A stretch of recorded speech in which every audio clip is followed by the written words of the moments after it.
This is bougie. Welcome to Electric Moments. Oh, this is fun. Okay, your seatbelt's on? Yes. All right, let's go live your life.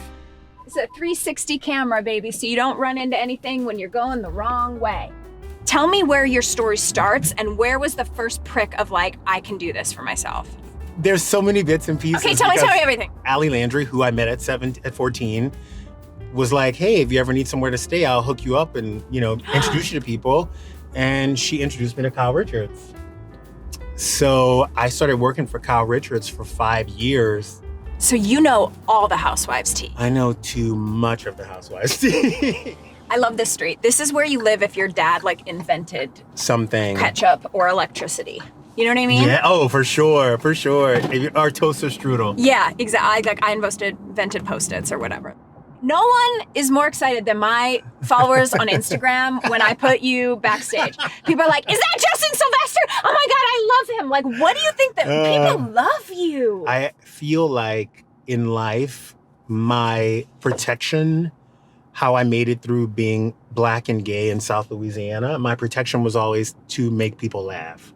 Mm-hmm. I grew up in a house of strife. My mom lost her job, was a single mother. And part of what I brought to the table was I always made people laugh. I wanted her to laugh. I wanted her to smile. I wanted her to not think about her life. You're like the jester in a way. So I feel like that's how I grew up, just wanting to make people feel good so they didn't make me feel bad about myself. Oh, I love that. I started the day before I turned 30, and one of the first interviews they put me on was Oprah. It's one of those carpets where they're like, you only have 2 minutes. So make your questions snappy and make sure it's Oprah. And her publicist is one of those publicists that will pull her or pull you or let you know, it's time. When I told her goodbye, I was like, thank you so much for your time. It's my 30th birthday and I'm so happy I got to bring it in with you. Yeah. And she was like, your 30th birthday? And she starts rambling on these gems of knowledge and encouragement. And I am watching Jerry, who's my straight cameraman at the time, breaking down in tears, trying to compose himself because he knows how important this interview is about to be for me. And I'm watching Jerry trying to keep myself together. Meanwhile, the boom guy's handshaking. And she walked away and then came back and sang me happy birthday. And it's just the moment I'm never gonna forget.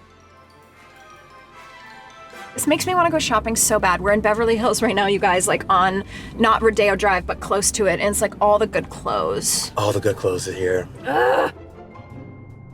Tell me your electric moment of meeting me. I'd always heard the rumors and the legend of Keltie Knight. I had never met Keltie Knight before. And I was on a carpet at the Grammy Museum one time, and it was funny because I'd always heard your name in workspaces or whatever it might have been. Everybody's always talking about me. Always. So I'm sitting there and you come up to me and you're like, hey, my friend's about to walk the red carpet and you're gonna interview her and you're gonna like it. That's so me. Was it Christina Perry? Christina Perry. My best friend. Hello. Hi, my name is Justin Sylvester. Oh, your name? I was like, you skip point A to C. That's so me. That's so me. I'm all business. All business. And I was like, oh. So then I, being myself, I was like, oh, let me just see what this is all about. So I ended up watching you the whole night. And I was so fascinated by you. I was like, I get it. You were all business. Can we just talk about this leather seat for a minute? No, This is this car's comfortable, time. by the way. Yeah, you know what I mean? This car is really comfortable. It's so cute. I feel very rich.